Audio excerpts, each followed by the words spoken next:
and swooped, playing in the compound and watching the yam tendrils crawl up their supporting sticks, the silk of corn drying up as it ripened, the swelling and patched yellowing of the mangoes before they fell. Saachi would sit and watch Saul fill 2 buckets with those mangoes and bring them to her. She ate them all the way from their skins through their wet flesh to her teeth scraping like dry bone against the seeds. Then she made mango jam, mango juice, mango everything. She ate 10 to 20 of them each day, and then a few of the large avocados, slicing those around the pit and scooping their butter down her throat. And so our fetus body was fed, and we visited, and when we were tired of their world, we left for our own. Back then we were still free. It was nothing to slip away along the bitter streams of chalk.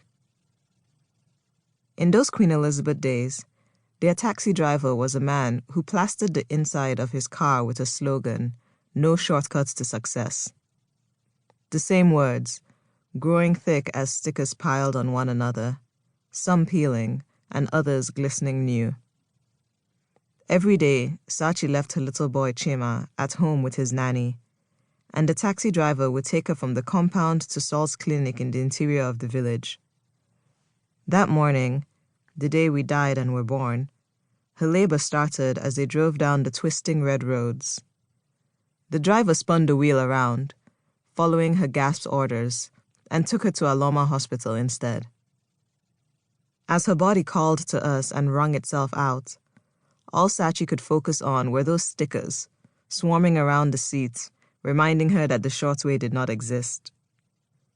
Meanwhile, we were wrenched, dragged through the gates, across a river, and through the back door of the thin woman's womb, thrust into the rippling water and the small sleeping body floating within. It was time. When the fetus had been housed, we were allowed freedom, but it was going to be alone. No longer flesh within a house, but a house itself, and we were the one meant to live in it.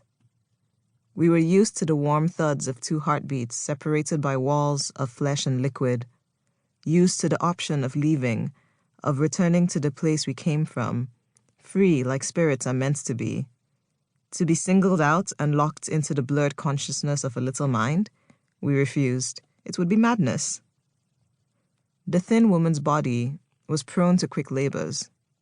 The boy, the first child, had been born in an hour, and a year after we were born, the 3rd child would take only 2. We, the middle, held the body against a pull for 6. No shortcuts. It was the 6th day of the 6th month. Eventually, the doctor slid a needle into Saachi and fed her from a drip, fighting our resistance with drugs, expelling the body that was becoming ours.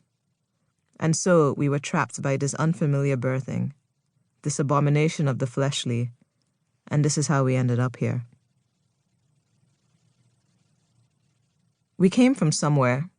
Everything does. When the transition is made from spirit to flesh, the gates are meant to be closed. It's a kindness. It would be cruel not to. Perhaps the gods forgot. They can be absent-minded like that. Not maliciously, at least not usually. But these are gods after all, and they don't care about what happens to flesh, mostly because it is so slow and boring, unfamiliar and coarse. They don't pay much attention to it, except when it is collected, organized and sold. By the time she, our body, struggled out into the world, slick and louder than a village of storms, the gates were left open. We should have been anchored in her by then, asleep inside her membranes and synced with her mind. That would have been the safest way. But since the gates were open, not closed against remembrance, we became confused. We were at once old and newborn. We were her and yet not. We were not conscious, but we were alive. In fact, the main problem was that we were a distinct we instead of being fully and just her. So there she was, a fat baby with thick, wet black hair. And there we were, infants in this world.